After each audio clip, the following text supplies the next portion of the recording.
What's up, everyone? Welcome back to the channel. Thank you, as always, for joining me here, for coming on through. We're going to continue on with Joy Division, Unknown Pleasures. We're going to move on to the next track after Candidate, which is going to be Insight here on the album. Released, hold on, I do not have the year. Hold on, I'd like to mention the year. 1979. We're just going to move straight on through. From here, as I mentioned before, I had wanted to come back to this album and get back into it, start getting through it. And so, you know, we're going to start doing that a little bit quicker here with this one because I want to hear it. It's as easy as that sometimes. So let's go ahead and start on the track Insight. We'll discuss it afterwards and hopefully gain some insight into the track. Let's go.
You know, in this track, I thought something that was kind of off kilter and interesting was Curtis's delivery in how he's singing slash speaking in this one, because this one once again kind of follows that empty formula where the production allows a lot of room to be built around the band themselves and in between the band, I would even say. And Ian sounds doubly, I don't want to say necessarily depressive in this one, but almost giving a purposely half-hearted effort in the vocal department. And kind of going along with the lyrics, it seems like he's gained some sort of knowledge, some sort of insight into something, into a part of his life that, of course, was a mystery before, and this disturbs him to an extent. But at the same time, he's happy to have learned it. It's like this kind of cursed knowledge that he's been given and that he's gained. So I think the delivery kind of nicely accentuates that. You know, he nicely performs that idea, if that's kind of what I'm getting from the lyrics. I'll have to look at them a little bit. But I do like the way that he presents that himself. I also thought that little break that we have at least 2 times in the song is interesting, where the drums go into that rumble, bum, bum, bum, bum, bum, bum, and then you have these like laser sounds that are being played around it. I thought that was kind of interesting.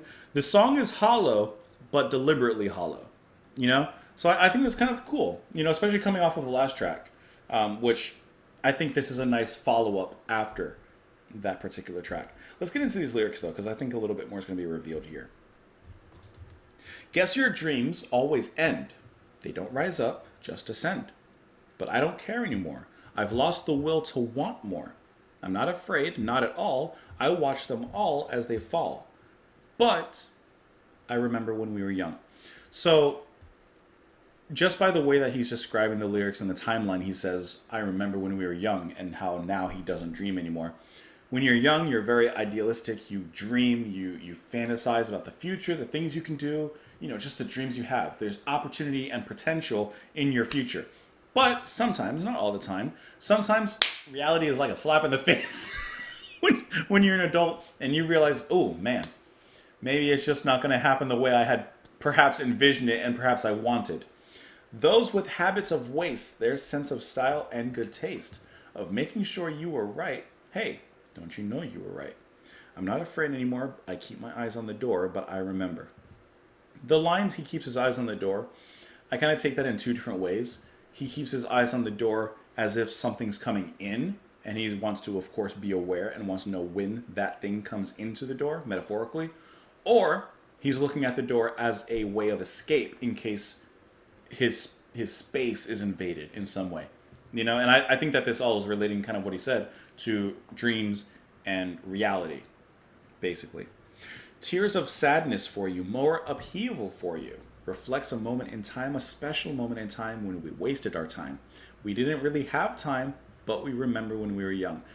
Remembering that time before when we were young, when we did dream, and we had time to do these things and to dream about these things. Even though we literally didn't have time to but we made the time. It was a different time, basically.